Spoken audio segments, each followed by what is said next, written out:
Haircuts and gyms on the 12th of April, household gatherings from the 17th of May, and clubs open from the 21st of June. Ash, comrade, have you ever enjoyed a speech by Boris Johnson as much as the one he made to the House of Commons today? Well, the thing is that Boris Johnson's got a history of getting my hopes up before bringing them crashing down. So I swear to God, if I'm not in the club by June 22nd, Boris, it's on site. Obviously, yes, today is the big laying out of the path out of lockdown. Boris Johnson announced it in Parliament today at 3:30. We are going to cut live in a few moments to his press conference. He will re-announce what we already know. You probably already know that as well, but what we'll be watching for mainly is what the scientific advisors say, and also how Boris Johnson fields questions which are given to him. I've introduced the show on a light-hearted note. I'm not going to hide the fact that I'm very excited about barbers, gyms and clubs being open in my lifetime, hopefully. But we will be discussing many of the serious and controversial issues which have come to light today. Now, most of those involve schools, because Boris Johnson has announced that all schools and all students will be back from the 8th of March. Now, that seems to be against the scientific advice. Chris Whitty seems to be quite unhappy about that. So one of the things we should really be looking out for in this press conference is whether or not any of the media questioners can really put Chris Whitty under pressure on that particular issue. Can they get him to say, I support Boris Johnson saying that all students go back to school on the 8th of March. I think that's probably the most controversial issue that was announced today, as well potentially as Boris Johnson saying that zero COVID is just unachievable. We'll talk about that in a bit more detail later on as well. We're not just going to be talking about the route out of lockdown and this press conference tonight, though, because later in the show, we have former Shadow Chancellor John McDonnell on, and we're going to talk to him about the windfall tax he is proposing to cancel a lot of personal debt so we can have a more equitable way out of the lockdown as the economy starts to bounce back, so that it's something that can benefit ordinary people as well as just those who were lucky enough to save over the lockdown. And obviously, I'll be asking him what he makes of Keir Starmer as well. It would be remiss not to do so. And in the middle of those two massive stories, we're going to talk about the other big story of the weekend, which is Matt Hancock being found to have broken the law. That was because he did not publish in due course or in the time frame that is determined by law details of the contracts that were signed during the pandemic. Now, his excuse: we were in a big rush. But why that doesn't necessarily stand up is because so many of those contracts went to his mates. More of that later on. Before we cut to the Downing Street briefing, as soon as they come out, you know the score. We want you to share the show link, get more people watching this stream, tweet on the hashtag Tysky Sour, put your super chats in the comments. I suppose actually I'm going to have more opportunity to be looking at your comments today, because we're going to be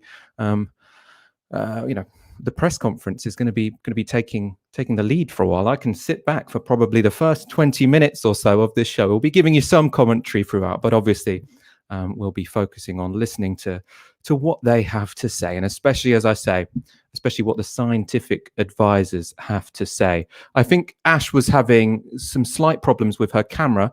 They might be resolved. I'm not quite sure. Are they resolved? Yes? You're Inshallah. back? Amazing.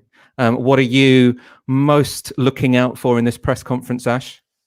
For me, what I'm most looking out for is to what extent do they think that the vaccine rollout is going to be able to keep ahead of an increase in the R rate. So I think there's already a kind of consensus that with schools reopening en masse on the 8th of March, that it might even take the R rate above 1 again.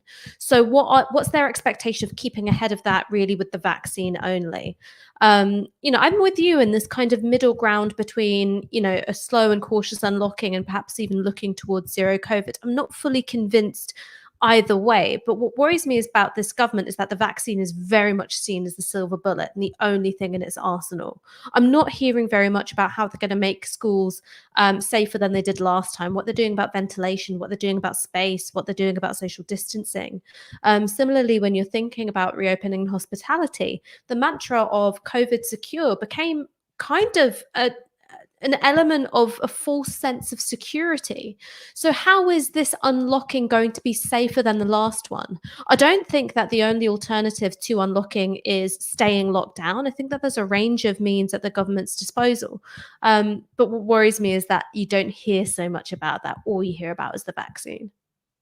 Yeah, I mean, in the focus on dates, we kind of miss that there are lots of still, unanswered questions which haven't been answered for a whole year, which is why not just pay people to self-isolate? Because whatever date we open schools, whatever date we open nightclubs, we're going to need a test and trace and isolate system that works.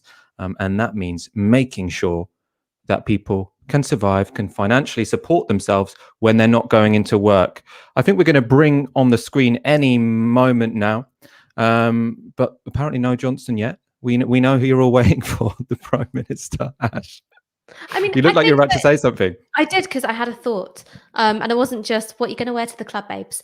The thought was that one question that rarely gets asked of the government, it didn't get asked last time, and I don't hear it being asked now, is what are you going to do with a low rate of transmission of the virus? Because then you can think about that almost as money in your pocket and you get to spend it. What are you going to do with it? How are you going to utilize that time to set up your test, trace, and isolate system and improve it so that it actually tests, traces, and isolates, rather than just being a set of numbers to put up on a graph and then you don't really act on it whatsoever? How are you going to locally contain outbreaks at a very early stage? I don't think that these are things which the government gets asked very much. And that's kind of worrying, that within all the optimism and euphoria, and I am optimistic, I am euphoric, I do really want to socialize again and have something resembling a normal life. But these difficult questions of how you achieve and conserve that, you don't necessarily hear Boris Johnson being put under pressure like that. Absolutely. Although I have to say, I mean, he is sounding more sensible than he has for the past 12 months. I mean, the messaging that came with this new round was that they were prioritizing education and socializing, or, human contact over business, which is what we want to hear. I mean, as I say, there's going to be many questions around the announcement as it has planned. It might not be as cautious as he is making out, especially when it comes to schools, sending them all back at exactly the same time. But what we've been complaining about on Novara Media for the past 10 months throughout this pandemic is that again and again and again, the government have prioritized those situations where money is exchanged. So they've prioritized people going to pubs and restaurants, but not really, hanging out in person with each other if money is not exchanged. And it feels like, after 10 months, that message kind of has started to be absorbed a little bit. There is no eat out to help out this time. You sort of wonder what that means for Rishi Sunak, and whether internally, we know that there's some changing of the guard going on around Downing Street, whether Rishi Sunak, who is perhaps the most lockdown reluctant member of the cabinet, is sort of being isolated a bit. It's like, all right, mate, you were the one saying get back in the office and paying everyone to get into Nando's. That didn't work out so well. So you sort of wonder if within the cabinet he's had to sort of keep it pin a bit more than he would have last year.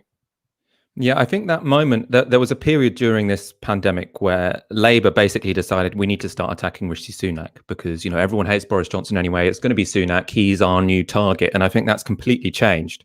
I think that, Boris Johnson now, I mean, his popularity is rising again. He's now the favoured Prime Minister over Keir Starmer. That's because of the vaccine rollout. And I think probably one of the reasons why the tone has changed from the government is because they do realise how badly they fucked up beforehand. And it is worth noting, they fucked up like 3 times beforehand. So yes, they may have learned from their mistakes, but this is the 4th time. And the fact that they haven't learned until now, and again, this is very, very qualified. There are still loads and loads and loads of flaws in this plan as it is currently announced, involving self-isolation, involving schools. But it's better than what we've got for them over the past 10 months. And if they just learned this 10 months ago, when we were saying just prioritize those basic needs that people have. It shouldn't be about either everyone's going to be alone, depressed at home, or we're going to have hundreds of thousands of people in hospital. There is a middle ground, but what you have to do is ignore industry lobbies. And it seems like with this timetable, they are not paying as much attention to the industry lobbies as they have before. I've been listening to on talk radio as a genre, where people are calling up saying, well, I own a pub. I've put in so many measures to make this COVID secure. I've put up my perspex. I'm doing constant deep cleans. Why won't they let me open? And the reason they're not allowed to open at this point is because perspex and deep cleans completely meaningless. It's an airborne virus. The government won't admit that they completely fucked it up last summer by telling everyone, oh, you get it from surfaces. But policy has changed, because even if the government won't admit it, I think the scientists have finally hammered into Boris Johnson's fairly thick skull that this is an airborne virus. We can't just say, so long as you're wiping surfaces every hour, it's fine to have old people and young people and hundreds of people from different households in the same room. I mean, I think two things must have, shifted his thinking a bit. One is obviously the number of deaths and hospitalizations we've experienced in this country, part of which you could explain through the emergence of the Kent variant, but it's also simply because we had schools open, hospitality open in London before we ended up going, from tier 2 to tier 4. And then you also had the kind of emotional shock of people's Christmas plans being cancelled. So I think that was quite a wake-up call of all of those things coalescing at once. And also with the disruption of Christmas, that's something which their cohort of voters are going to get really pissed off about. For all that talk of Jeremy Corbyn and Diane Abbott cancelling Christmas to appease the Muslims or whatever it was the most sort of authoritarian nationalist government this country has had in decades. So it's something that's a bit ironic there. So I think that you can only get away with that kind of mismanagement for so long, where it really is impacting on the lives of your voters, who tend to be a bit more well off, homeowners, retired, not so financially precarious as younger people are in this country. But they were getting cheesed off because they were like, hang on, mate, I bought the turkey now. I mean, the other thing is the vaccine changes lots, obviously. Now we have a route out. It's the vaccine which is going to save us from all this. But in terms of the political calculations, it also changes something, because I think the arguments of the Rishi Sunaks, which was to say, we can't have too much state intervention, we can't have too many restrictions, because what if this undermines liberal capitalism forever? Because they were like, this is going to be around forever. We've got to, assert a new normal, which isn't socialism. And now there's a vaccine. I think Boris Johnson well, maybe we can just do some support for 4 months, and then it will be the end of it. It won't necessarily transform society forever. Let's go to some comments. I think the press conference has been put back. Oh no, he's coming out now. So we'll go to some comments in a moment. Let's see what he has to say. Thank you very much for joining us. Our extraordinary NHS has now succeeded in vaccinating more than 17.7 million people across the UK. And nearly a year after this pandemic began, this unparalleled national effort has decisively shifted the odds in our favour, so that we no longer have to rely simply on lockdowns and restricting our behaviour and putting our lives on hold. But with every day that goes by, this programme of vaccination is creating a shield around the entire population, which means that we're now travelling on a one-way road to freedom, and we can begin safely to restart our lives and do it with confidence.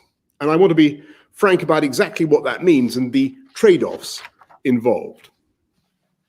The vaccines reduce the danger of COVID, they save lives, and they keep people out of hospital. But no vaccine against any disease has ever been 100% effective. So whenever we ease the lockdown, whether it's today or in 6 or 9 months, we've got to be realistic and accept that there will be more infections, more hospitalizations, and therefore, sadly, more deaths, just as there are every year with flu. Even if we sustain the lockdown indefinitely, which would itself cost lives and do immeasurable harm to our children, we would not be able to eradicate this disease. And that's why it's right gradually to replace the protection afforded by the lockdown with the protection of the vaccines. And our approach is to move with the utmost care and advancing in 4 steps, each with a minimum of 5 weeks apart, so we can properly judge the impact of each relaxation before we move on. And you can see the details of all of this on gov.uk. And we'll be led at every stage by data, not dates, and we will apply 4 tests: the pace of the vaccination programme, the effectiveness of the vaccines, the pressure on the NHS, and the risks of any new variants of COVID. And therefore, as we look at the data today, I can confirm that 2 weeks from today, Monday, the 8th of March, we will begin step 1. And schools and colleges across England will reopen and teaching in classrooms can start again. All the evidence shows that schools are safe and the risk posed to children by COVID is vanishingly small. But to offer even greater reassurance, we're introducing twice-weekly testing of secondary school and college pupils and asking them to wear face coverings for the rest of this term. Students on practical courses can return to university, but all others will need to continue learning online and will review the situation before the end of the Easter holidays. We will allow breakfast and after-school clubs to restart, and among other changes, on March the 8th, you'll be able to have a coffee on a bench or a picnic in a park with one person outside your household. And because we know how stressful this time has been and how people yearn to see friends and family, if only fleetingly, we will now go further. And on the 29th of March, you can meet more of your friends and family outside, including in gardens, either as 2 households or subject to the rule of 6. And then we'll go on to step 2, which is no earlier than the 12th of April. And this is a big moment because shops will return and reopen, hairdressers, nail salons will reopen, pubs and restaurants will all be able to serve customers outside, precisely because we know that outside the risk of transmission is lower. And then 5 weeks after that, no earlier than May the 17th, we'll go to step 3 and open all our hospitality sector to service indoors, pubs, bars, restaurants, along with hotels and cinemas. And subject to capacity limits, we will also open sports stadia, concert halls, and theatres. And finally, provided we continue to pass the 4 tests, then from the 21st of June, we will go to step 4 and say goodbye to most remaining restrictions, resuming large-scale events like business conferences and football matches, lifting the limits on weddings and reopening nightclubs. All of these steps will apply in England, and the government will continue to do whatever it takes to protect jobs and livelihoods across our whole United Kingdom for the duration of the pandemic. And I know there are some who would like to accelerate the timetable. I know, of course, there are others who would like to be more cautious and stay in the slow lane. And I understand both points of view, and I sympathize because levels of infection are still high, and we must strike a very careful balance and always accept that we've got to be humble in the face of nature. But also, we must accept that we cannot persist indefinitely with restrictions that have separated families and loved ones for too long, threatened the livelihoods of millions, kept pupils out of school.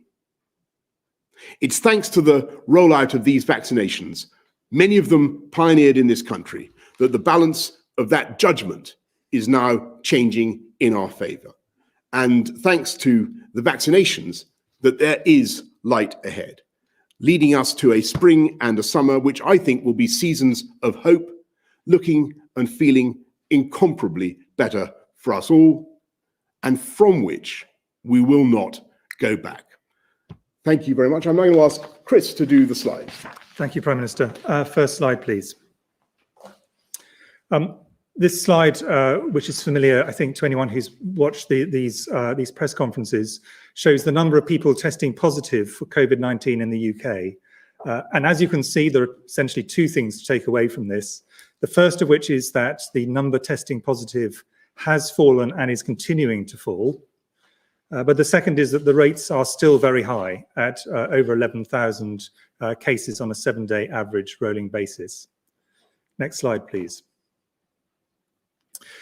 Similarly, when we look at number of people in hospital with COVID in the UK, again, you can see there is a significant fall that is continuing, but the rates are still high, and they're only slightly below the height of the first peak we had last year. So definitely things are heading in the right way, but remain at a high level. Next slide, please. And then if we look at the number of people who have sadly died with following a positive test result for COVID-19, these are also falling. And the most recent 7-day average is 480 deaths a day. So still high, but falling and falling steadily at this point in time. Next slide, please. Now, all of the things we've seen so far largely are done, or probably almost entirely are done, due to the activities of the general public in the UK and all 4 nations of the UK staying at home and following the lockdown guidelines. But we have had this really extraordinary rollout of vaccination across all 4 nations of the UK. And you can see in this graph that this line is continuing to go up steadily, day on day. Next slide, please.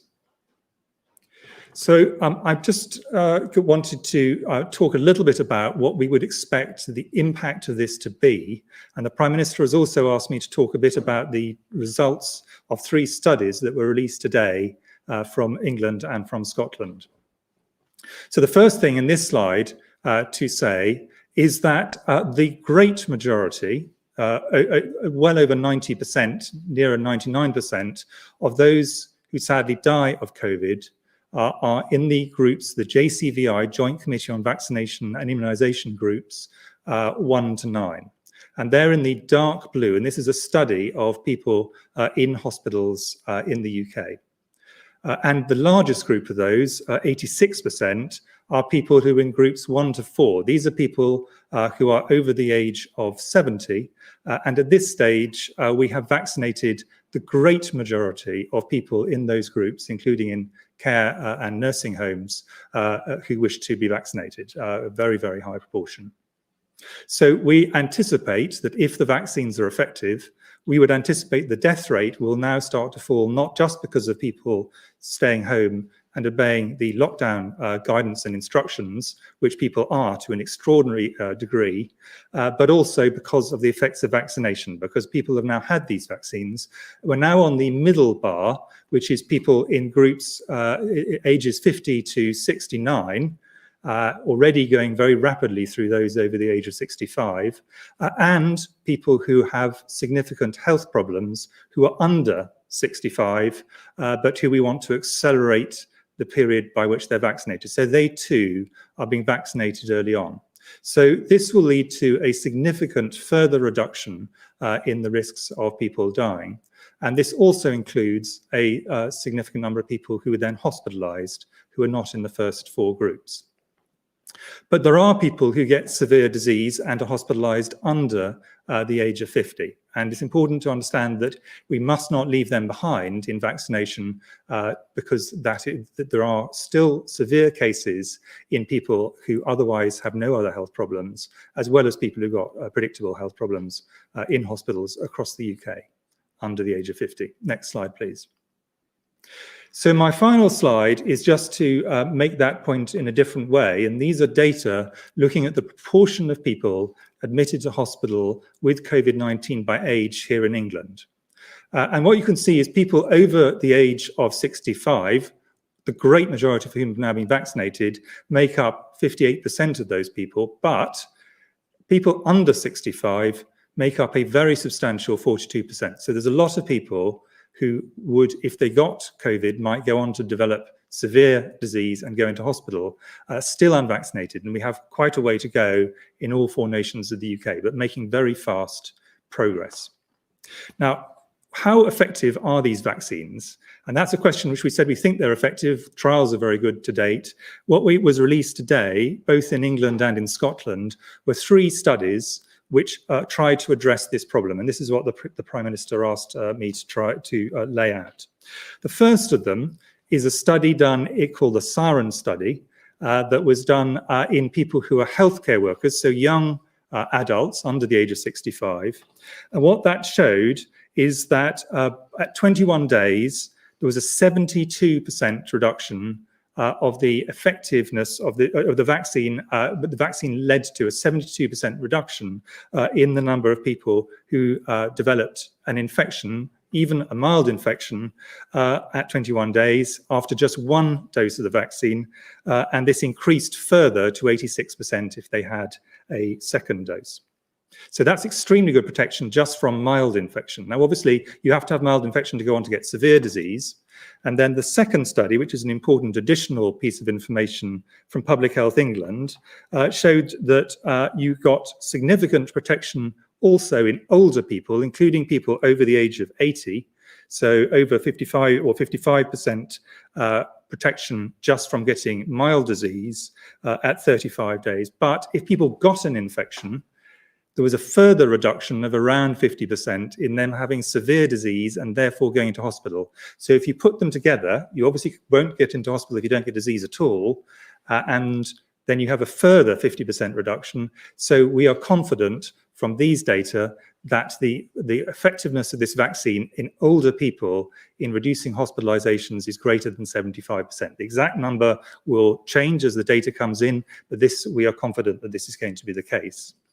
And this is backed up by a third study that was released from Scotland, and that looked at both the Pfizer vaccine, which is the data I've shown from the UK so far, and the Oxford AstraZeneca vaccine. And the headline numbers they report, and to be clear, I think these will change a bit over time, but the headlines that they report is that the probability of the vaccines reducing your chance of going into hospital, so that's made up of reducing the risk of infection and then reducing the risk of severe disease, both of them together, was 85% for the Pfizer vaccine and over 90% for the Oxford AstraZeneca vaccine.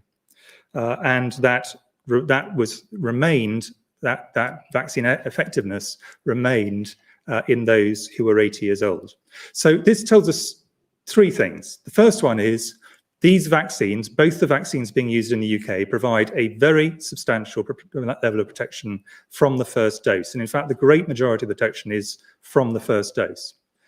So very important people get their vaccination. Secondly, the data suggests that protection continues over a prolonged period beyond 21 days. So this is, I think, supportive of, it doesn't prove it's exactly the right thing to do, but supportive of our delaying the second dose. But importantly, the third thing it shows is that we must make sure that those who've had a first vaccine go on to get their second vaccine. Final thing the Prime Minister asked me to talk about was the delay of 5 weeks between the different stages of this, between the different stages as they're rolled out, the next phases of the roadmap that the Prime Minister announced to Parliament today.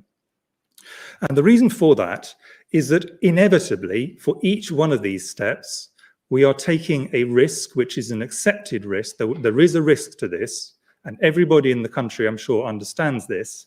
And what we want to do is, after each set of risks with a particular set of opening up, wait until we have data that tells us, has this done what we expected it to do? Have we actually ended up in a slightly worse place than we thought we would? Or have indeed we ended up in a slightly better place? But I think the big worry is, have things got slightly worse than we were expecting? And we cannot measure that in less than about 4 weeks, because it takes that long for the effect to be seen and the data to come through and be analysed. So that's the reason for the 5-week gap, because it allows us to see it, whether it's had an effect, and then to make a judgment as to whether that's material to making the next decision. That's the basis on which this is done. But I think I would like to re-stress what I said at the beginning on the first slide. There are still very significant numbers of people with infections every day in the UK. There are still a lot of people in hospital with this disease.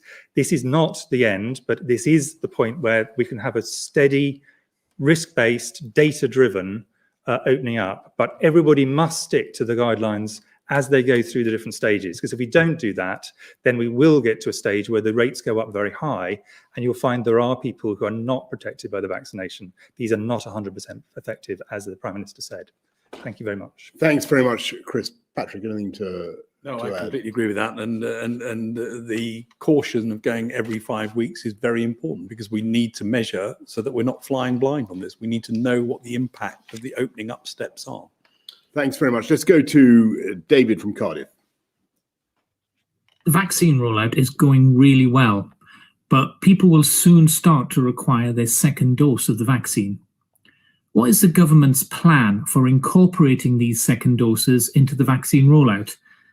Will you need to cut back on the first doses being given, or will the vaccination programme be expanded even further, and how? David, you're asking a very important question. We've got to make sure that we have the supply in place for everybody to get their second vaccination within 12 weeks, as well as giving every adult, as we said already, a vaccination by the end of July. And we do believe we have the supplies in place to keep up that rhythm and that timetable. And obviously, we're looking the whole time to source more where we can from our suppliers, according to the contracts that we've already signed. But that's basically the plan, David. I hope that will do you. Let's go to Rachel from London. The WHO has called on countries to ensure an equitable vaccine rollout. This is not only the fair thing to do, it's also safer, so we ensure we give the virus less opportunities to evolve and fewer strains develop. Will the UK commit to ensuring a fair and equitable vaccine rollout and distribution once, for instance, our top 9 priority groups have been vaccinated? Yes, Great Rachel, question. it's very important that the UK will continue to support vaccine rollout across the whole world. That's why we've invested in the COVAX vaccination program. Forgive me, we're one of the biggest donors in the world to COVAX. And as you rightly say, there's no point in having a vaccination program that is simply confined to one country. It's a global pandemic. We need a global vaccination program. Anything to add, Chris? Or Patrick? You want a follow-up there about intellectual property rights? A shame she doesn't get one. Well, exactly. Thank you very much, There's Prime Minister. pressure that was put on There has been vaccine there manufacturers will to be make. some rules in place for another 4 months. When do you really hope to be able to say to the public, it's over? And Professor Whitty or Sir Patrick Vallance, it's been acknowledged very openly today by the government that more deaths will come as a result of lifting restrictions. And I know you won't want to put specific numbers on that, but can you warn the public what kind of numbers they should be prepared for? Because even one of the optimistic suggestions is around 30,000 more deaths as a result of lifting the rules. And while the vaccine program's been remarkable, government documents today suggest 66% of people will be covered, only about 2/3 of the population. If there's full uptake, what do you actually expect the uptake to be? Laura, this isn't the end today, but it's very clearly a roadmap that takes us to the end and takes us on a one-way journey.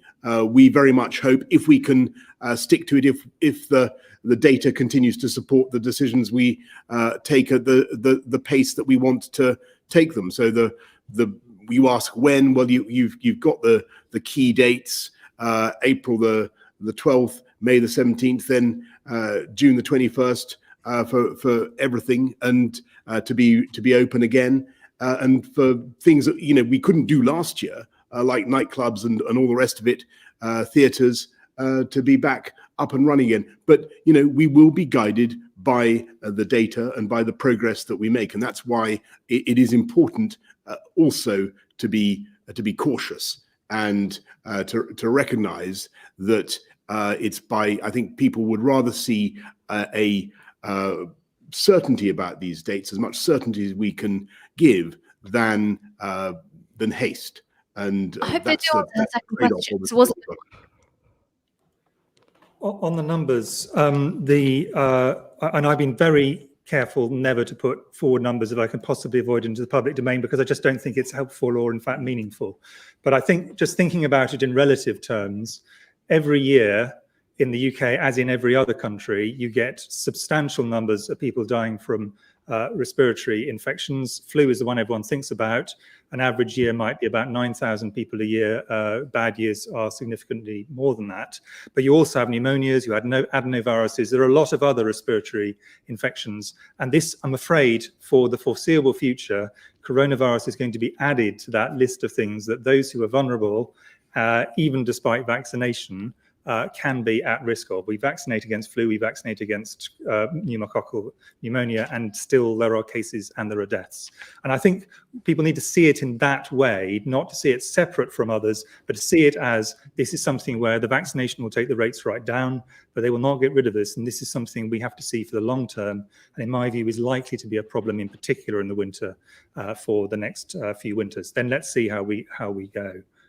On the 66% thing, and this is made up in part because children are currently not being vaccinated, there's a live question about whether in the long run, vaccination of children would be something to offer, but there's a long way to go before that. We haven't got trials in children, we haven't got license in children, we haven't got the modelling to suggest that's the right thing to do in children at this point. I think this is probably several steps away. At this point, the real priority is getting through all the adult groups. And I think what's been really cheering is we thought we were being quite ambitious in the uptake we would get on the vaccines. Actually, the uptake from almost every part of society so far has been incredibly high. And this is very good because it protects them, it protects the people immediately around them, and in the long run, this will help protect society. So the extraordinary levels of uptake we're seeing, over 90%, in some cases well over 90%, I hope that is replicated as people are invited for vaccination. Please do go. It protects you and it protects everyone around you. And then in terms of minimizing the number of deaths, it's about going slowly and it's about us all sticking with the rules. So when there's a chance to sort of do a bit more, that isn't an invitation to do a lot more. It's an invitation to do a bit more. And that's really how we've got to behave as we go through this rollout, to make sure that we do it at the right stages, measure as we go along, and make sure that we pick up. If there is an increase, we pick it up early enough to be able to do something about it. I mean, what I really want to know is what Chris Whitty thinks about schools reopening when the sage advice says that that's not really what they should be doing. I'll go to that sage advice in one moment. First of all, Ash, your immediate takes from watching that. First of all, actually, I should apologize. Apparently, our sound scrambled a little bit, and when we spoke over the stream, we'll make sure we have that sorted the next time we do this. Ash. So, in some ways, you can see a quite different approach from Boris Johnson. There's a bit more emphasis on risk, on uncertainty, and, heavily caveating commitments. On the other hand, you have this kind of irrepressible urge to set hard deadlines. So even though the briefing was labeled as all about data and not dates, the centerpiece of this press conference is obviously 8th of March, 12th of April, 17th of May, and then the 21st of June. So it seems to me that he can't help but make these big promises, even though he may well be a hostage to fortune, just like he was when he said that this would all be over in 3 months' time, just like he was when he said that it would be unconscionable to cancel Christmas. So you do wonder if the vaccine being in play does radically change the reliability of the promises that the government makes, or if in fact the elements of risk and randomness of the emergence of new variants, some of which might be more transmissible, like they were with the Kent variant, or indeed vaccine resistant, could really throw a spanner in the works. The other thing that we didn't hear anybody talk about, as well as schools, which I know you want to come to, is long COVID.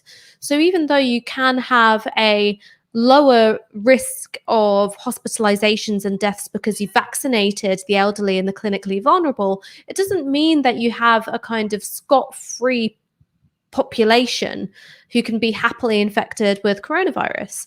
There are cases of long COVID severely impacting people even when they've had a mild case of coronavirus. We still don't know a lot about it, how and why it affects people the way it does, or indeed for how long it will go on for.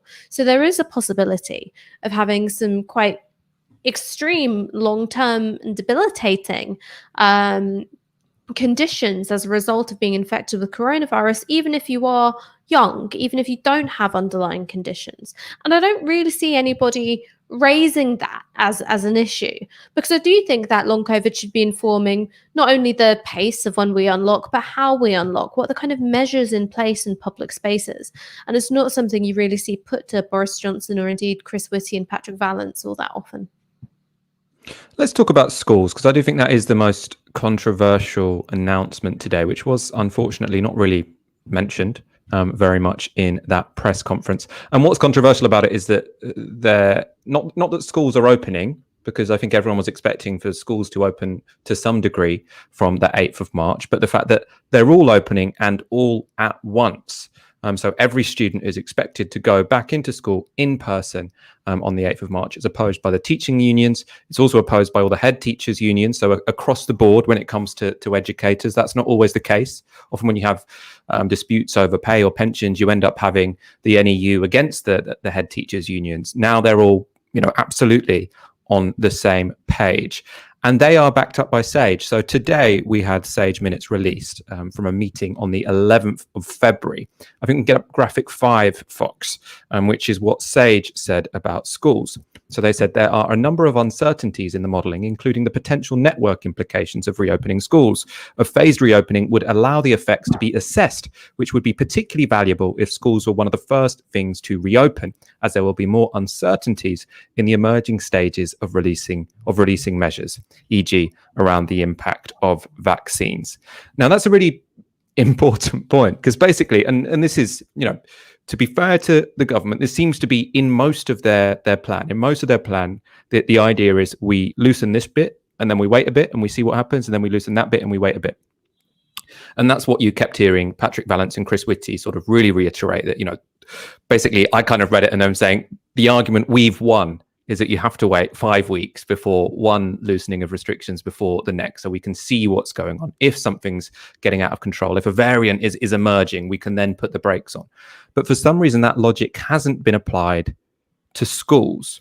It's not just SAGE you're upset about this. Let's get up a Guardian story as well, because Chris Whitty, this is why I wanted him to push him on it. He's apparently very unhappy about these proposals. Now, according to the Guardian, Whitty would prefer a phased return, as the teachers and the head teachers do. Let's go to the quote from the Guardian on that one. So this is 6B, Fox. It says, ministers and senior policymakers, including permanent secretaries, have attempted to convince Whitty that he needs to make a public statement of support for the policy to reassure parents and teachers about safety. It is understood. But so far, he has not provided an endorsement to be included in the media materials to be distributed ahead of Monday's announcements, sources said.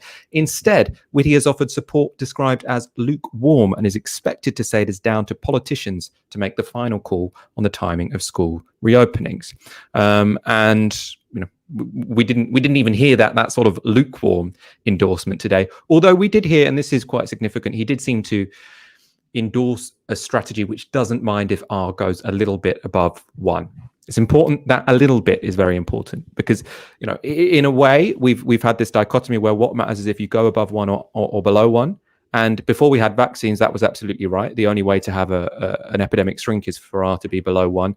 Now we do have vaccines. If it's 1.1, then the vaccines maybe can catch up. If it goes up to 1.5 or 2, then we will start to see a huge outbreak, and we will see an increase in hospitalizations. We'll see lots of people get long COVID, and we potentially see generation of new strains. So he seems to be happy with maybe an R that's 1.1, not ideal, but he seems to be willing to accept it. If it goes any higher, we could be in trouble.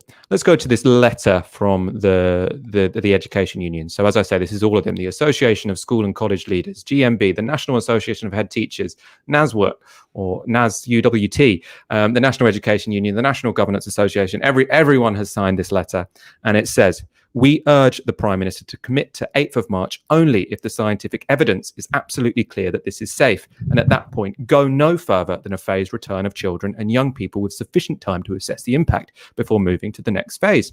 We are increasingly concerned that the government is minded to order a full return of all pupils on Monday the 8th of March in England. This would seem a reckless course of action. It could trigger another spike in COVID infections, prolong the disruption of education, and risk throwing away the hard-won progress in suppressing the virus over the course of the latest lockdown. Now, that request from educators is very, very reasonable. note they haven't said, schools have to remain closed until everyone's been vaccinated. They've already been, they've already asked to be vaccinated, and the government have said no, even though they could have done it in a week. And they haven't made that a red line, which, you might think is a very generous thing to do, to say we're willing to go back into schools even if we haven't been vaccinated. I know I'd be a bit annoyed knowing that I'm quite likely to get a vaccine in the next 3 months if I have to go and into an environment where I'm quite likely to get it. That would kind of annoy me. So they're already being generous by saying phased is good enough for us. But they've also said you need to publish the scientific evidence. That's like the most basic demand you can make of a government. If you're going to ask us to go into potential harm's way, we at least want to see what's justifying this decision. And yes, the Sage Minutes have been published, but the Sage Minutes say the government should be doing something which they are not doing.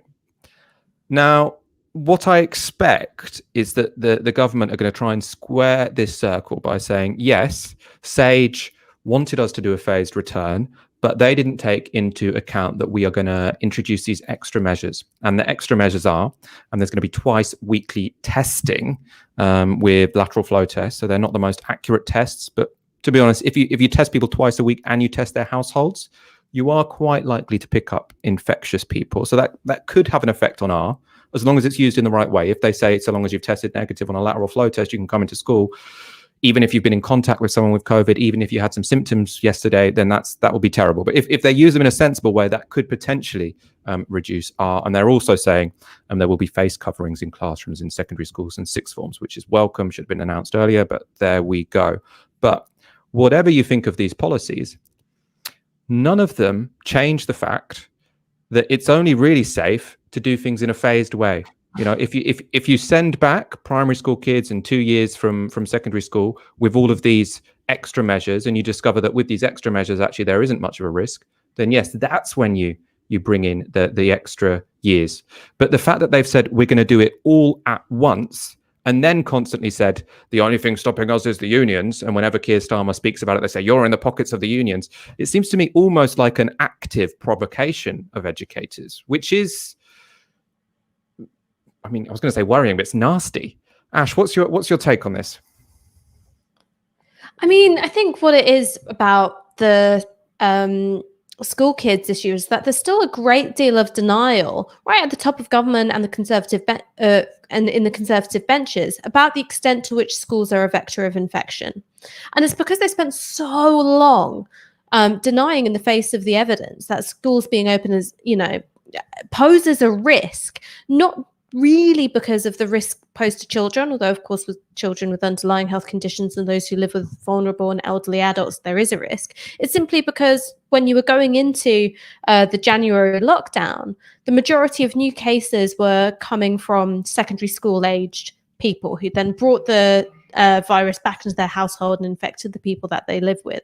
And so that was really the turbo boosters, the engines of the kind of spread, which have forced us into taking this much longer, much more restrictive lockdown than Boris Johnson or anyone else would have planned.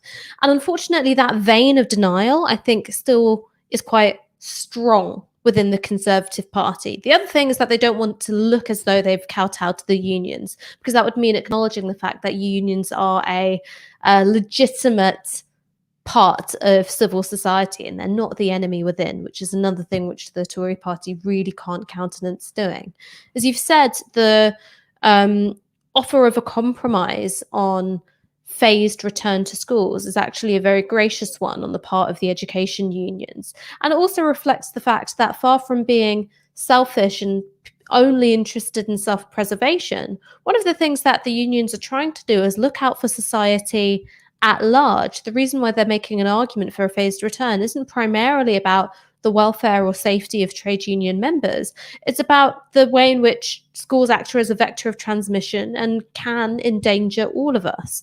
And I think that point is something which has gone underexplored, and it's because people are much more interested in presenting unions as a kind of illegitimate, monstrous, player in politics, rather than what they are, which is a perfectly legitimate part of civil society. Let's look at schools in the rest of the UK, because we should have emphasised, I hope I did earlier, that everything that was announced today was about England. So Boris Johnson only has control when it comes to lockdown measures in England. So the other nations of the UK all have a different timescale to this. What I want to focus on now, though, is just schools. So in Wales, they've gone for a phased return, so the kind of return that educators are asking for. So they actually are sending some kids back to school earlier than is happening in England. So 3 to 7-year-olds return to school from today. Other primary school students and year 11s and 13, so that's exam years, will return from March the 15th, or it's clear that's from the March the 15th. It will depend on data. And then all secondary school pupils will be unlikely to return until after Easter, which is after the Easter holidays. That would mean going back on the 12th of April. Scotland, a similar situation.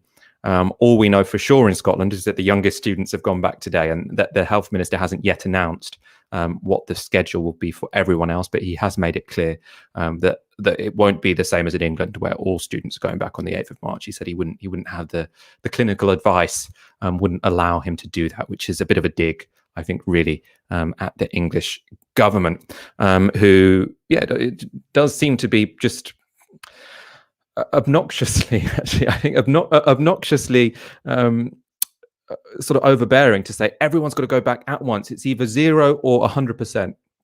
And I don't really see what the cost would have been in saying, at least we'll do it week by week by week. The issue is having kids out of school for huge blocks of time. I don't think having, year 9s and year 8s and year 10s out for an extra week or an extra 2 weeks is really going to have a huge effect on child welfare, whereas sending every kid back to school at exactly the same time is an enormous risk when it comes to the epidemic, and is obviously incredibly stressful for anyone in the teaching profession, because they're being told you've got to test twice a week, every student in the same week. It's a phenomenal task which is being put on the shoulders of teachers who've had a difficult enough time already.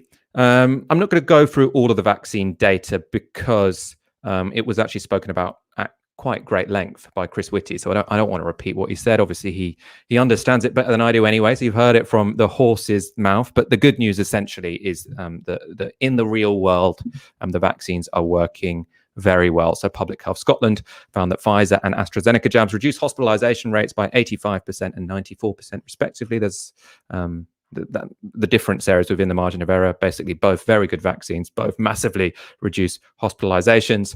And we're seeing from the Siren study, which is of healthcare workers, 1 dose of the Pfizer-BioNTech vaccine reduces the risk of catching the virus by 70%. And after the second dose, it's 85%.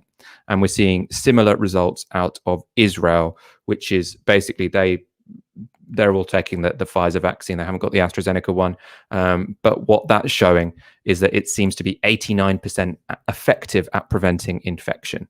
So if you're seeing that degree of effectiveness against infection, these vaccinations really are going to be able to give us herd immunity if enough people take them, which I kind of have every reason to believe enough people will here, at least.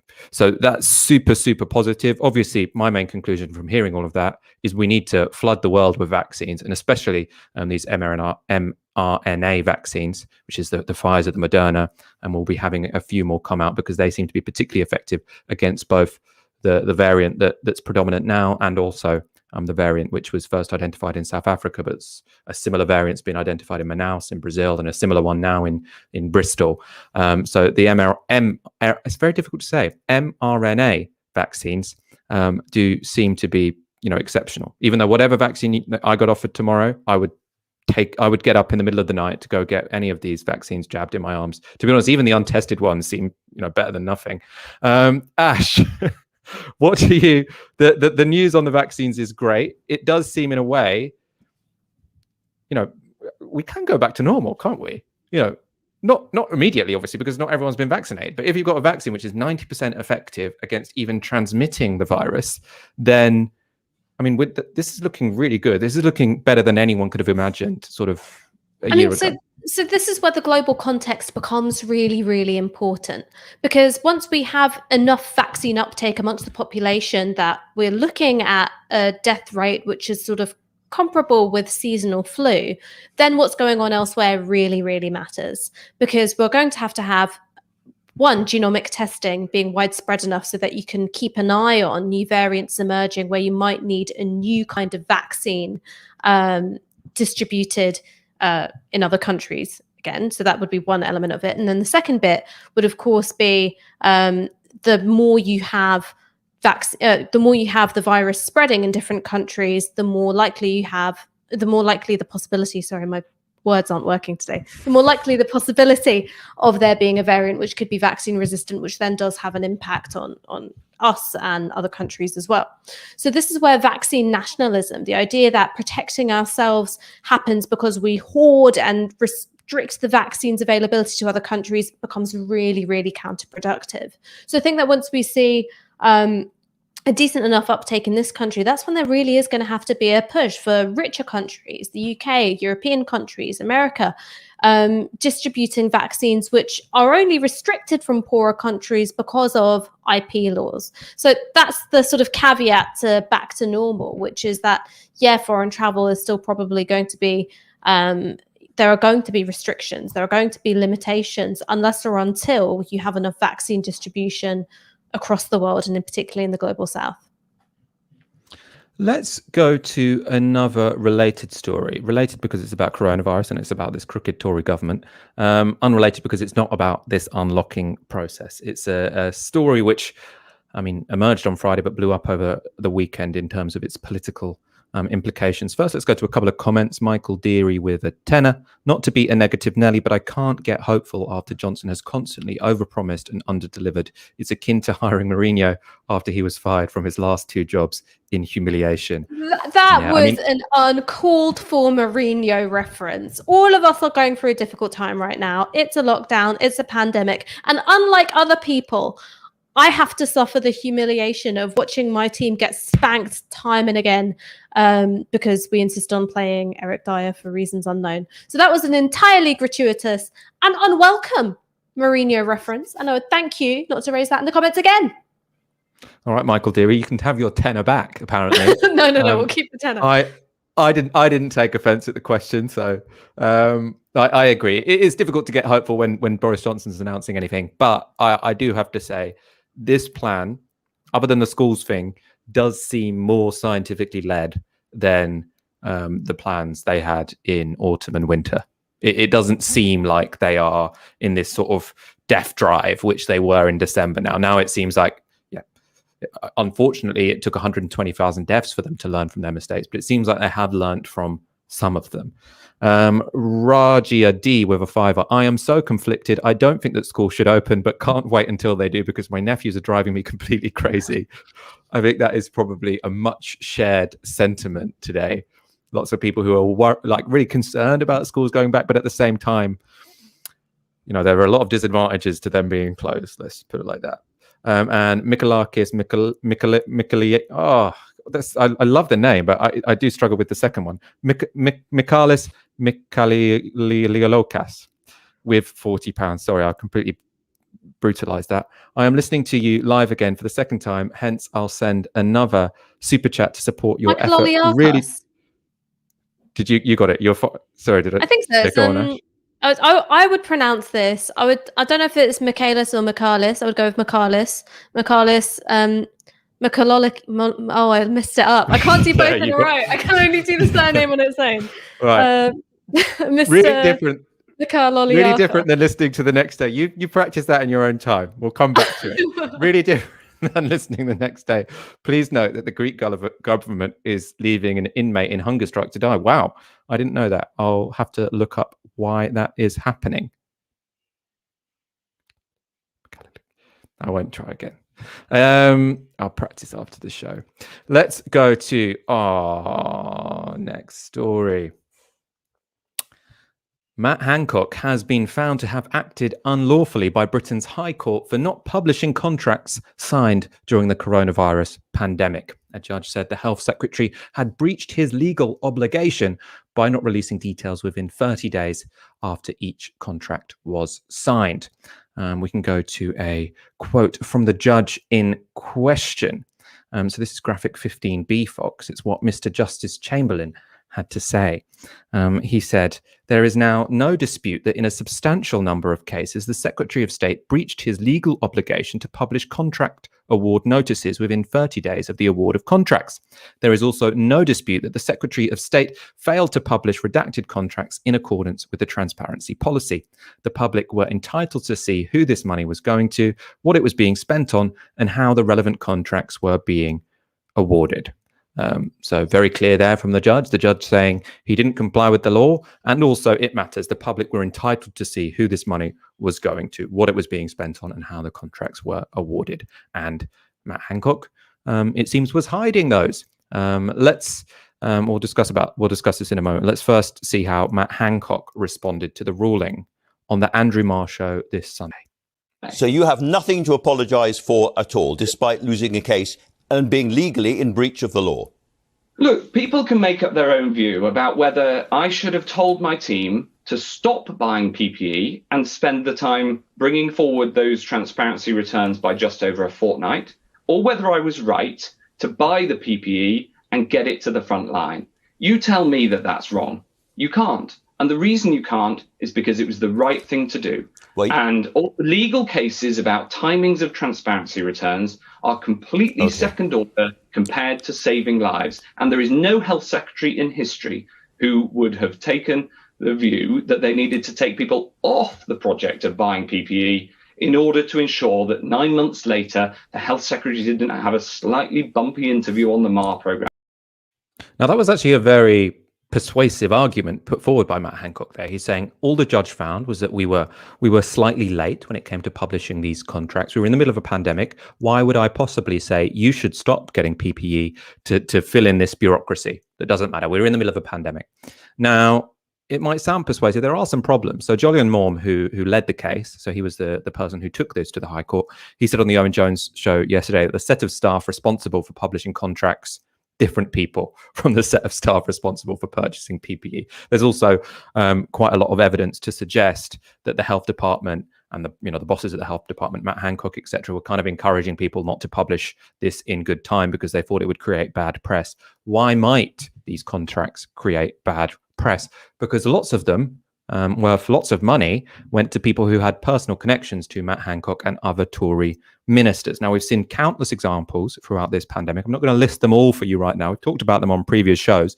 It's actually just enough to talk about two stories which came out this weekend, this very weekend. There's so much here that I don't have to look further than 2 days for examples of cronyism. So the first is the case of Alex Bourne. He won a £30 million contract to produce test tubes. Now, he also happens to be Matt Hancock's ex-neighbour.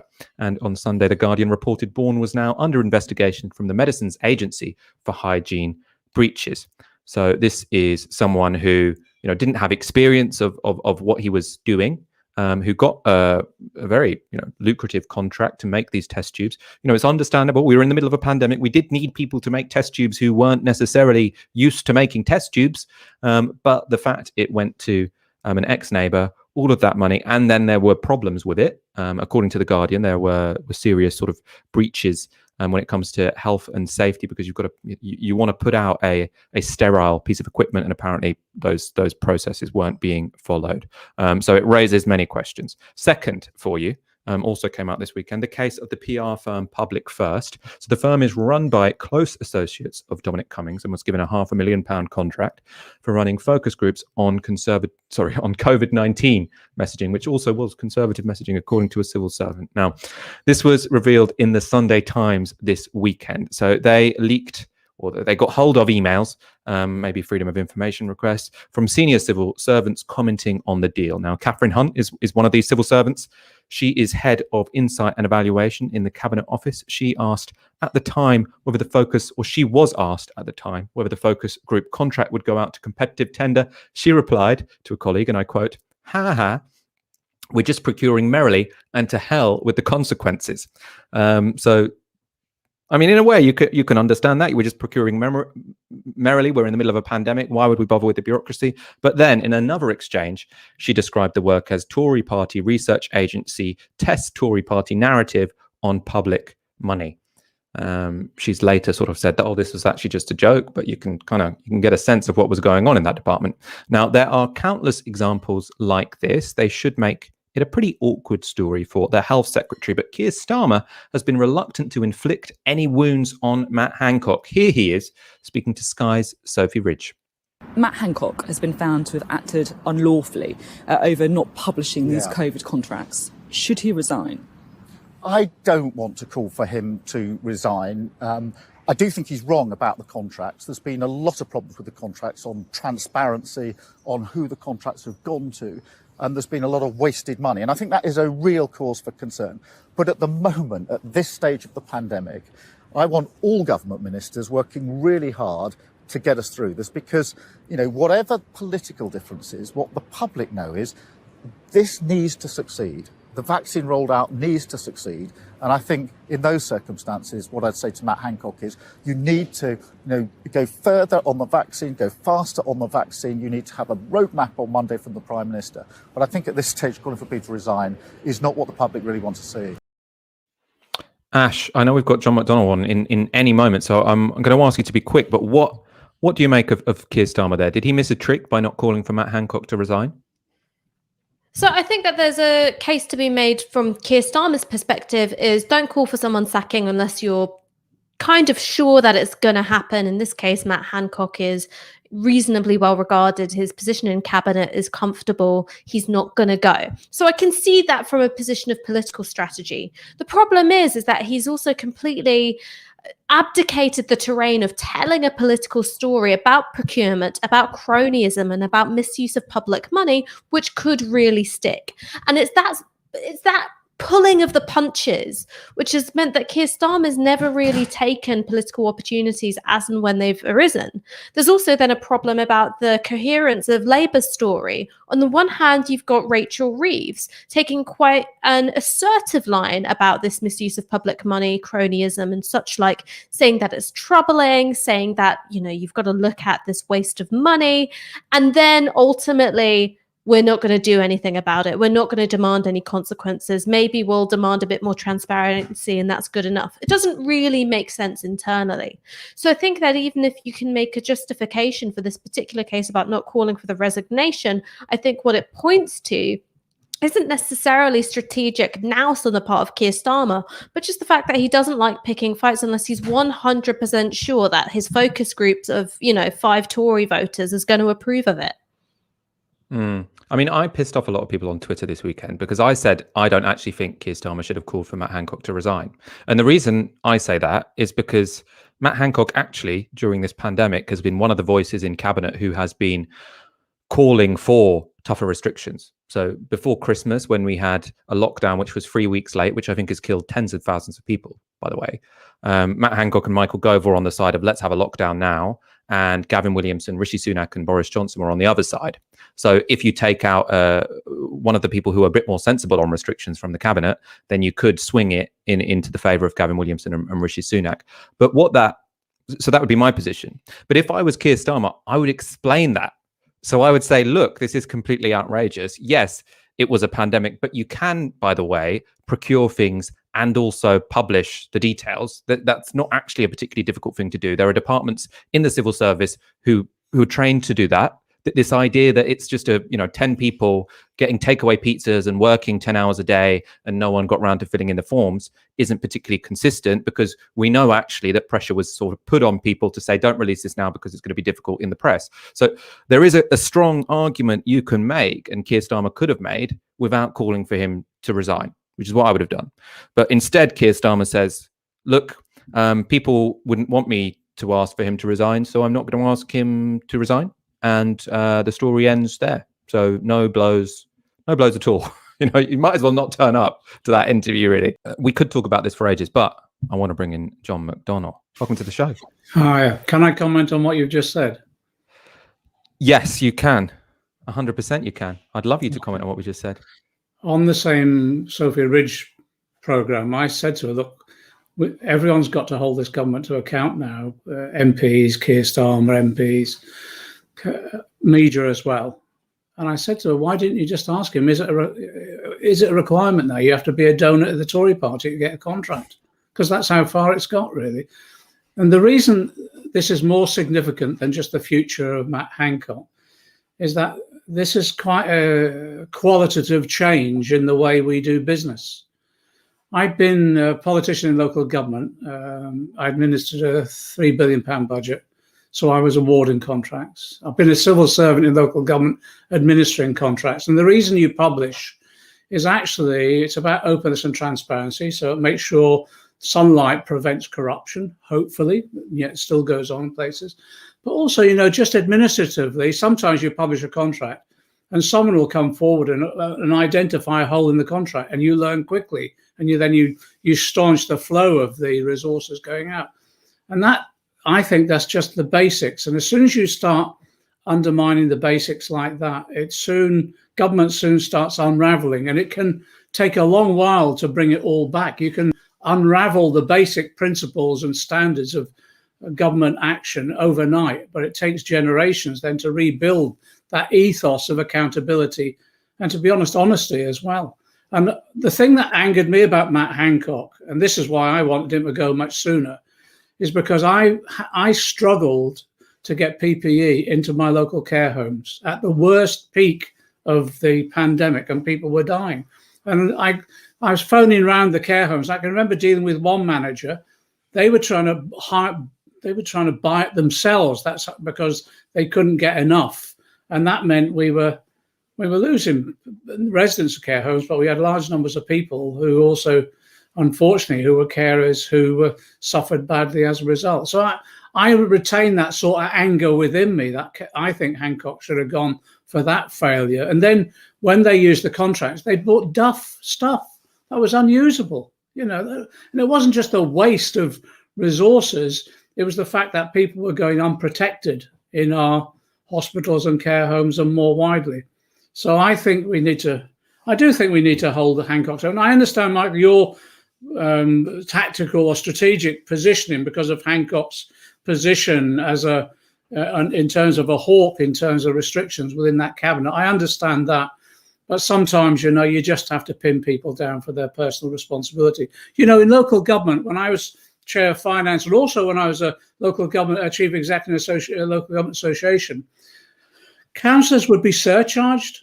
If you issued a contract and you lost money on behalf of the council and you did it without taking all the relevant factors into account, it was what they call the Wednesbury principles. You take all the relevant factors into account and you dismiss all unreasonable ones. You could be personally surcharged for the loss to that local authority, either as a councillor and in the individual officers as well. That got abolished in the end. I think it was right. It was abolished, but it just shows you how far we've come in terms of levels of accountability. Is there not, and we'll talk about the windfall tax in a moment, but I do want to stick on this issue for a moment, because the worry I have about this, or pushing really hard on the cronyism angle, and I think one reason why potentially the Labour Party are holding back to some extent, is the example of Kate Bingham. So I think if there had been a more assertive Labour Party, we know that they're, you know, very reluctant to hit the government where it hurts. They could have gone really hard on the employment of Kate Bingham, who, just like Dido Harding, is married to a Tory MP who had done some things, sort of like show in a presentation to venture capitalists what the government were investing in, and there were some, you know, voices on the left who were going. We did a piece on our show about her, but it has actually turned out that she's done a pretty good job, right? And also the government have been fairly explicit when it comes to vaccines, and this was obviously under her tutelage, under sort of her direction, that they had a policy of, look, we're in a pandemic. We're going to throw cash at all of these different vaccine projects. Some of them are going to win. Some of them are going to fail. We're going to lose some money. But the most important thing is that we get as many vaccines as possible in a short amount of time. And they could say the same thing about PPE, right? A lot of it was dud, but some of it worked. And if you're in the middle of a pandemic, what the responsible thing to do is follow every lead, you know, flash the cash here, there, and everywhere. And, you know, just the main thing is that you get a few things that work. So in a population of 60 million, we can't find a competent administrator that can actually commission work and order it effectively that isn't a member of the Tory party or related to a Tory MP. That's farcical. That is absolutely false. But I mean, the EU, they had a very sort of, let's, put all the I's on the T's, sort of very, let's do this by the book. And their vaccine program hasn't ended up looking that good. This isn't about dotted I's and T's in a contract. This is making sure that you operate in government above reproach from allegations of corruption or cronyism. And that's exactly what we should do. And there's enough people out there, to be honest, who are sufficiently competent that any government could appoint without having to appoint or issue contracts to someone they met in a pub, or gave a donation to a Tory party, or was a neighbour at some point in time. The argument doesn't stack up. In terms of the Labour Party, Ash is right. Rachel Reeves after a lot of briefings, she did an expose of the award of contracts, and really, in many ways, actually savaged them for it. And that hasn't been consistently the line from the Labour front bench. I think we've got to, there's something beyond just party positioning as well. We've got to have a consistent line on standards in public life. And it cannot be that there's this association between one political party, the award of contracts, and donations to a political party. As soon as you allow that to start slipping, you undermine the basic principles of public life. Let's get on to your windfall tax proposal. So this was a piece that, well, you mentioned the argument on Sophie Ridge. You've also got a piece in The Independent out yesterday, which is headlined, "A windfall tax on COVID profits is vital to help tackle debt. We need action, not just political speeches." That was the headline there. The argument is that let's have a windfall tax on people who've made supernormal profits during the COVID crisis to wind down people's debt. So that we can all benefit from the recovery.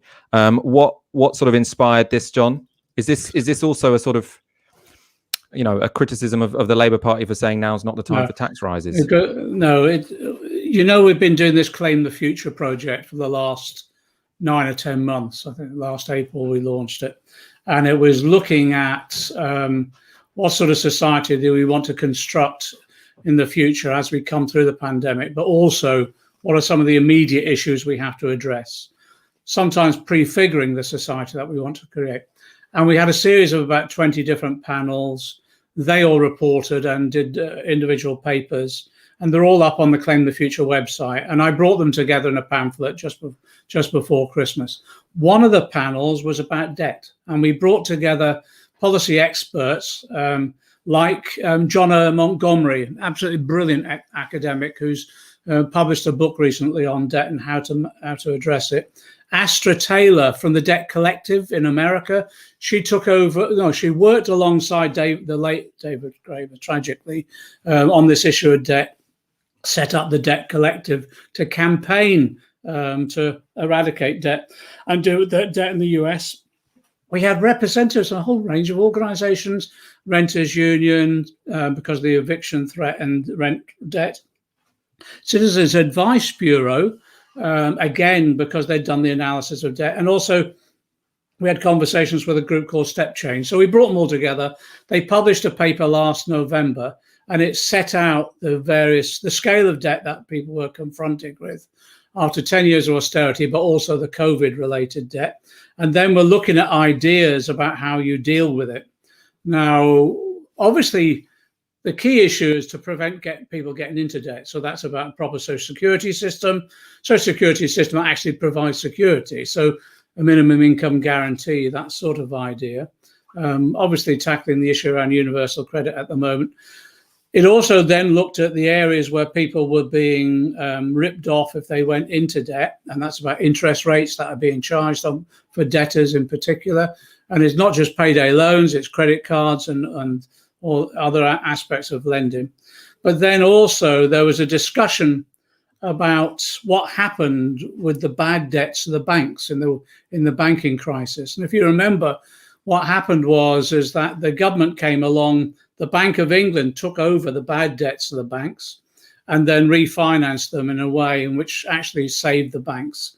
It was part of that whole exercise of saving the banks. So Jonna did a piece of work where she was saying, well, why don't we do a sort of debt recovery, similar sort of thing, maybe aim it particularly at rental debt, because we've got about 600,000 people and rising now who are about £1 billion worth of debt loaded on them and at risk of losing their homes, either through not being able to pay the rent or the mortgage. Why don't we do a similar debt recovery type process there, where the Bank of England takes over that debt and then refinances it at a cheaper rate? That alleviates it.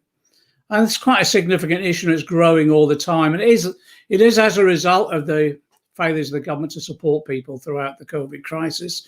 You know, the furlough scheme, which we proposed, the government took over, didn't do it effectively, but furlough scheme still meant you lost 20% of your income, your wages. If the rest of the country is like my constituents, I've had literally thousands of people been laid off. We've got the fire and rehire system where people are sacked, only rehired on significant wage cuts, that sort of thing. So increasingly people are getting into debt. And it's going to be something, a carryover from COVID that I think will impact upon people's lives for a long period if we don't deal with it. So that was the problem that we wanted to address. And those are the ideas. And we were looking at that sort of Bank of England debt recovery scheme. But also, if there were any anxieties about initial funding of that, well, why not a windfall tax on those that have made quite significant profits, have had a very profitable COVID pandemic so far. So a lot of that, particularly on the property boom that's taken place, the banks that are issuing the mortgages have made billions. Landlords, the buy-to-let industry has had quite a boom, 41% increase over the last COVID period in terms of the number of buy-to-let. Well, they've made quite a lot of money, and obviously they get significant tax breaks still. There's all the streaming services. So we thought, how about a windfall tax on some of those? That actually, we could cover the rental debt on that basis. And just let me finish this point. Windfall taxes are not unusual. Gordon Brown introduced them. In fact, interestingly enough, Brad Butler, when he was the Tory Chancellor, took over from the Attlee government, and there were large numbers of companies making profits through rearmaments in terms that because of the Korean War. He introduced an excess profits tax, a windfall tax on them, and used that in terms of public investment as well. So that was the idea, and it's perfectly doable. And so how does it fit into, the story the Labour Party are currently telling? Because Keir Starmer's been quite explicit. The Labour Party is against any tax rises after the COVID pandemic because they don't want to, they think that's the wrong thing to do when you're aiming for a recovery. And also, quite directly, it seems like Rishi Sunak is about to raise corporation tax, potentially by 4%. Keir Starmer has said that's the wrong thing to do. So it could be the case that while you're calling for a windfall tax, you're going to be whipped in the next few weeks to vote against a raise in corporation tax. Where do you stand on the positioning when it comes to tax in the Labour Party? Well, if you remember, we stood on a manifesto in 17 and 19 that would have restored corporation tax, not to the exact level of 2010, but to close to it. I think what Sunak will do is he'll make a lot of noise about increasing corporation tax, but he won't do much immediately. He'll do it very slowly, if at all. And it won't be he's already sort of briefed up. It won't be to the level that we were proposing anyway.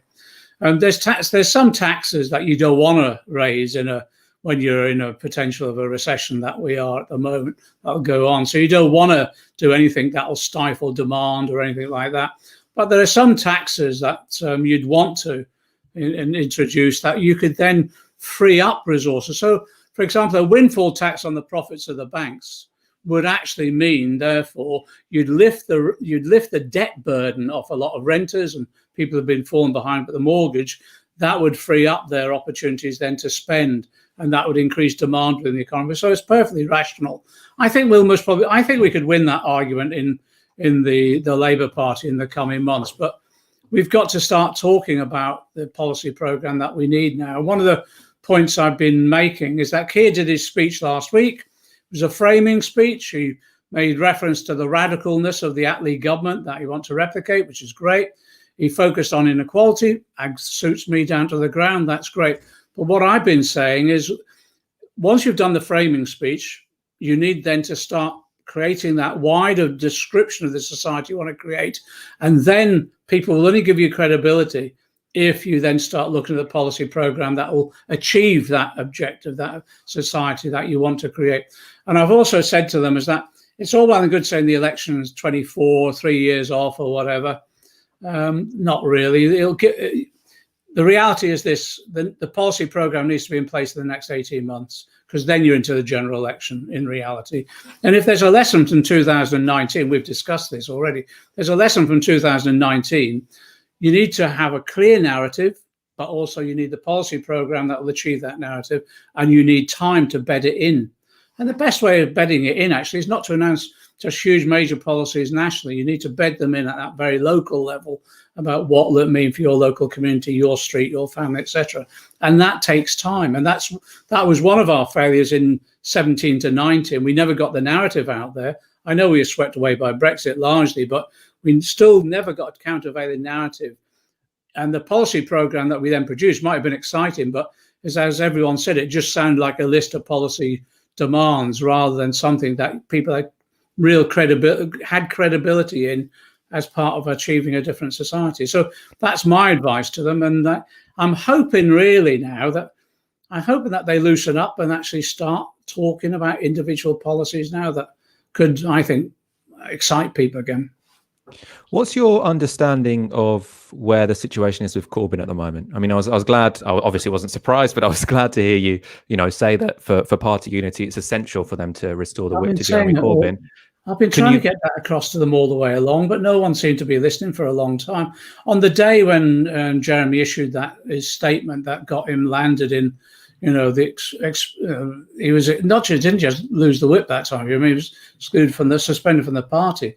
I said to them that was a complete overreaction. I didn't understand what the motivation was. It seemed like a sort of emotional reaction to something that was completely inoffensive as far as I could see. But since then, obviously, there have been lots of conversations going on. It was me who suggested that there should be talks to find a formal ways to get through this whole situation and reinstate him. Then Jeremy went along with the discussions, went to the hearing from the NEC, got reinstated. And then again, out of the blue, you get the withdraw the whip, a complete tactical error, because it just alienates everyone. And when you've got elections coming up, the best resource you've got is your membership. It is an act of our members. The whole point, we try to change the whole nature of membership of the Labour Party into an engagement process where people felt they owned the party, they're involved in discussions, policy making, but they also had a role in getting the vote out. And what's happening at the moment, people are feeling excluded from the policy making, and then have thought, well, we'll just get the vote out mechanism. That's not good enough for people. And then when they try and even discuss Jeremy, then some people get suspended. It's complete overreaction. So I'm hoping now that conversations will continue on, and they just think, if we're going to unite the party, just bring Jeremy back in. And actually, I know some people won't agree with this. Actually, he could be one of the most important campaigning assets that the Labour Party's got, because he has a huge emotional commitment from our members and supporters, and he's articulate. Get Jeremy out there campaigning on a few issues, particularly around social justice. He'll mop the floor with the Tories, And finally, something that, I think this is probably the most difficult question I'm going to ask you, which is that I hear, from Twitter, people I speak to, that there are lots of people on the left who kind of are a bit at a loss what to do now. The party's kicked out Jeremy Corbyn. It doesn't seem to, well, at least the whip has been withdrawn from him. It doesn't seem to have any respect for the left-wing activists. It's suspending them left, right and centre, cancelling AGMs. Yeah. And it's difficult for people to know, what can I do other than despair? So sort of in very practical terms, I know you've got a strategic brain, John. I want to know what you think people can be sort of expending their energies doing to have some agency in either the Labour Party or in the country more generally. Yeah. This is exactly the time when we need to mobilise the best and the most, and it takes a bit. It's in the dark times you need the commitment, and this is when people will show their mettle.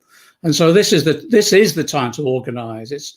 And you have to do it with a bit of bloody-minded determination as well, which is every mechanism you can use in terms of participation within the Labour Party, use it. Your local branch, management committee, executive, via your trade union organisation, via the affiliated organisation. Get in there, raise the argument. And when you raise the argument, like I did on Sunday, you raise the politics, But then you also say, reinstate Jeremy Corbyn, because that's, if you're going to unite us, reinstate Jeremy Corbyn. Actually, Jeremy has said this the same as me. The CLP members that have been suspended are equally important to Jeremy. We've always said that, and Jeremy has. So every time we go into an organisation, there's so many organisations to participate. And if you're a teacher, Socialist Education Association, a health worker, Socialist Health Association, your local trade union branch, you go in there, you argue your case with regard to the campaign or policy you're advocating, and I think we'll win the argument on that, but then associate that and say, but actually that won't be deliverable unless we have a united party. And to do that, reinstate Jeremy, reinstate the CLP members that have been suspended. And the more you do that, the more we'll build up I think, an unstoppable climate of opinion within the party and beyond. But also, it's interesting, it infects the whole of the community as well. And the politicians themselves who want to get elected start waking up to the fact that they won't get elected unless they actually do, well, relate to those people's arguments that are actually they'll need for their support. I knew you'd have an answer for me, John.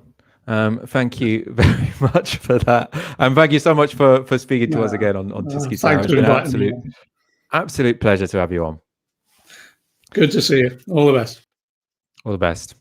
We are going to wrap up the show. I'm not sure if we've still got Ash because there are some connection problems going on. We do still have you. Amazing. You didn't let me ask my question to John. Well, I thought you were gone. Well, I had a pressing question, which is, John, are you going to be joining us in the club on June 22nd? Oh, yes. Send the invite. Amazing. We got a few months to prepare. He's got to learn the choreography to WAP. Oh, that's a good image. Let's go to a comment. Nishat 1976 with 9.99. Please take some of my hard-earned cash and never discuss football on Novara Media again. That's we won't discuss football if I have anything to do with it because I don't know anything about it. But I enjoy Ash's little vignettes. They make me feel more connected, even if I don't watch it myself. Ash, it's been an absolute pleasure. Are you going to be, is there any lifestyle changes you're going to be making to make yourself club ready for 21st June? Yeah, I mean, I've been really, you know what, being perfectly honest with you, I've found this lockdown much harder than the other ones. And so when it comes to motivation and doing things which make me feel really good, like doing yoga, like I've just found that really difficult. And even though this government, much like Tottenham Hotspur, has a history of disappointment, of setting my expectations high and then bringing them low, there is something about seeing the pace of the vaccination and feeling hopeful again, which makes me feel a lot better. And that's a really good thing. And the other thing that I want to do is get back in the studio with you. So we're holding this government to account and criticizing the things that they do and legitimately criticizing the things that they do. I can look into your beautiful eyes, Michael, while I do it and not just getting the glare off the glasses. I thought you were going to use the Keir Starmer line of, we'll support them when they do the right thing and criticise them when they do the wrong thing. I'll have no truck with that. Absolutely no truck whatsoever. I think that's what the people would like us to do. You've been watching Tysky Sour on Novara Media. We'll be back on Wednesday at 7 p.m, of course. But for now, good night.